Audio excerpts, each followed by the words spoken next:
ओम महालक्ष्मी नमो नमः। आज महालक्ष्मी व्रत के दिन यह कथा पढ़ने से महालक्ष्मी की कृपा भक्तों पर बनी रहती है। काफ़ी समय पुरानी बात है। एक गांव था जिसमें एक गरीब ब्राह्मण रहता था। वह भगवान विष्णु का भक्त था और नियमित रूप से विष्णु जी की पूजा करता था। एक बार श्री हरि ने उस ब्राह्मण की पूजा से प्रसन्न होकर उसे वर मांगने को कहा। तब ब्राह्मण ने इच्छा जाहिर की लक्ष्मी जी का निवास उनके घर में हो। यह सुनकर विष्णु जी ने लक्ष्मी जी की प्राप्ति का मार्ग ब्राह्मण को बताया। विष्णु जी ने कहा, मंदिर के सामने एक स्त्री आती है जो यहाँ आकर गोबर के उपले थोपती हैं। उन्हें अपने घर आने का निमंत्रण दे दो। वह धन की देवी है। जब लक्ष्मी जी तुम्हारे घर आएंगी तो तुम्हारा घर धन धान्य से भर जाएगा। इतना कहकर विष्णु जी ध्यानमग्न हो गए। अगले दिन सुबह 4 बजे से ही मंदिर के सामने ब्राह्मण आकर बैठ गया। कुछ ही देर में लक्ष्मी जी उपले थापने वहीं आए। ब्राह्मण ने उनसे हाथ जोड़कर घर आने का निवेदन किया। यह सुन लक्ष्मी जी समझ गईं यह सब विष्णु जी ने उन्हें करने को कहा है। तब उन्होंने ब्राह्मण से कहा कि तुम महालक्ष्मी व्रत करो। यह व्रत 16 दिनों का व्रत रहता है। 16वें दिन रात को चंद्रमा को अर्घ्य देने के बाद ही तुम्हारा मनोरथ पूरा हो जाएगा। इसके बाद लक्ष्मी जी की पूजा कर ब्राह्मण ने देवी को उत्तर दिशा की ओर मुँह करके पुकारा। उसकी तपस्या से प्रसन्न होकर माँ ने अपना वचन पूरा किया। तब से यह व्रत पूरी श्रद्धा से किया जाता है। ऐसा करने से व्यक्ति को माँ का आशीर्वाद प्राप्त होता है। एक कथा और है। एक समय महर्षि श्री वेद व्यास जी हस्तिनापुर पधारे। उनका आगमन सुन महाराज धृतराष्ट्र उनको आदर सहित राजमहल में ले गए।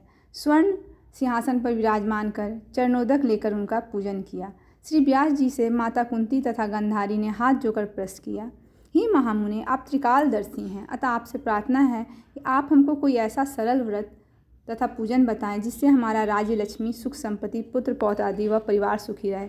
इतना सुन श्री वेद व्यास जी कहने लगे, हम एक ऐसे व्रत का पूजन व वर्णन करते हैं जिसमें सदा लक्ष्मी जी का निवास होकर सुख समृद्धि की वृद्धि होती है।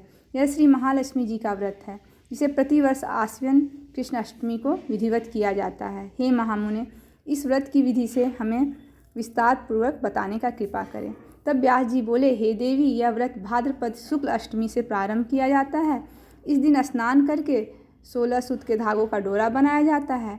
उसमें 16 गांठ लगाएं, हल्दी से पीला करें। प्रतिदिन 16 दूब व 16 गेहूँ डोरे को चढ़ाएं। इस प्रकार महालक्ष्मी की पूजा करें। तब गंधारी और कुंती ने अपने अपने महलों में नगर की स्थितियाँ सहित व्रत का आरंभ करने लगी। इस प्रकार 15 दिन बीत गए।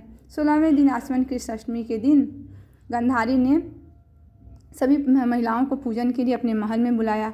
माता कुंती के यहाँ कोई भी महिला पूजन के लिए नहीं आई। साथ ही माता कुंती को भी गांधारी ने नहीं बुलाया। ऐसा करने से माता कुंती ने अपना बड़ा अपमान समझा। उन्होंने पूजन की कोई तैयारी नहीं की एवं उदास होकर बैठ गए। जब 5 पांडव युधिष्ठिर, भीम, अर्जुन, नकुल, सहदेव महल में आए तो कुंती को उदास देखकर पूछा, हे माता, आप इस प्रकार उदास क्यों हैं? आपने पूजन की तैयारी क्यों नहीं की? तब माता कुंती ने कहा, हे पुत्र, आज महालक्ष्मी जी के व्रत का उत्सव गांधारी के महल में मनाया जा रहा है। उन्होंने नगर की समस्त महिलाओं को बुलाया। उसके 100 पुत्रों ने मिट्टी का एक विशाल हाथी बनाया, जिस कारण सभी महिलाएं उस बड़े हाथी का पूजन करने के लिए गांधारी के यहाँ चली गई, लेकिन मेरे यहाँ नहीं आई।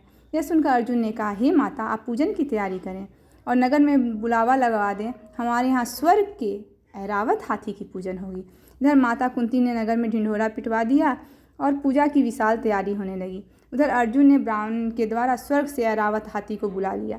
इधर सारे नगर में शोर मच गया कि कुंती के महल में स्वर्ग के इंद्र का ऐरावत हाथी पृथ्वी पर उतार कर पूजा जाएगा। समाचार को सुनकर नगर के सभी नर नारी के बालक एवं वृद्धों की भीड़ एकत्र होने लगी। उधर गंधारी के महल में हलचल मच गई।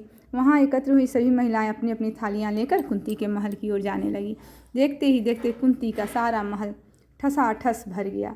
माता कुंती ने ऐरावत को खड़ा करके अनेक रंगों के चौक पुराकर, रंगोली बनाकर रेशमी वस्त्र बिछवा दिए। नगरवासी स्वागत की तैयारी में फूल माला, अबीर, गुलाल, केसर, हाथियों को स्वागत में लेके खड़े रहे। जब स्वर्ग से ऐरावत हाथी पृथ्वी पर उतरने लगा तो उसके आभूषणों की ध्वनि सुंदर गूंजने लगी। ऐरावत के दर्शन होते ही जयकार के नारे लगने लगे। सायंकाल के समय इंद्र का भेजा हुआ हाथी ऐरावत माता कुंती के भवन के चौक में उतर गया। तब सब नर नारियों ने पुष्पमाला, अबीर, गुलाल, केसर आदि सुगंधित पदार्थ चढ़ाकर उनका स्वागत किया। राज पुरोहित द्वारा ऐरावत पर महालक्ष्मी जी की मूर्ति स्थापित कर के वेद मंत्रोच्चारण द्वारा पूजन किया गया। नगरवासियों ने भी महालक्ष्मी पूजन किया। फिर अनेक प्रकार के पकवान लेकर ऐरावत को खिलाए और जमुना का जल उसे पिलाया गया। राजपुरोहित द्वारा स्वस्ति वाचन करके महिलाओं द्वारा महालक्ष्मी का पूजन किया गया। इधर जो स्त्रियां श्री महालक्ष्मी जी के विधि पूर्वक पूजन करती हैं उनके घर धन धान्य से भी भरे रहते हैं तथा उनके घर में महालक्ष्मी सदा निवास करती हैं।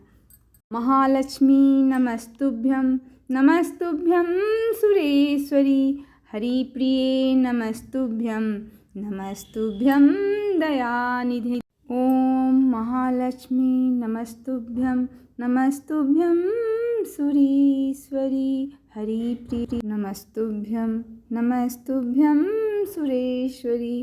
बोलो महालक्ष्मी की जय। हे महालक्ष्मी, आपको मेरा प्रणाम स्वीकार हो।